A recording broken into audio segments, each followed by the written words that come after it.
জ্ঞানের সমস্যা হচ্ছে জ্ঞান যখন একটু একটু করে ঢুকে জ্ঞান মানুষকে অহংকারী করে ফেলে, কিন্তু জ্ঞান যখন অধিক হারে ঢুকে জ্ঞান মানুষকে ভদ্র করে ফেলে।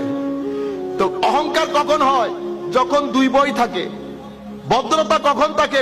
যখন 200 বইয়ের ভার থাকে। সেই কারণে আল্লামা ইকবাল বলেছেন যে দুই বই পড়নেওয়ালা বান্দা যখন 200 বই পড়নেওয়ালা বান্দাকে চ্যালেঞ্জ করবে, প্রশ্ন করবে, তো 200 বই পড়নেওয়ালা বান্দার উচিত হবে এই ব্যক্তিকে উত্তর না দেওয়া। বুঝতে পেরেছেন? জ্ঞানের সমস্যা হচ্ছে জ্ঞান যখন একটু একটু করে ঢুকে জ্ঞান মানুষকে অহংকারী করে ফেলে, কিন্তু জ্ঞান যখন অধিক হারে ঢুকে জ্ঞান মানুষকে ভদ্র করে ফেলে। তো অহংকার কখন হয়? যখন দুই বই থাকে।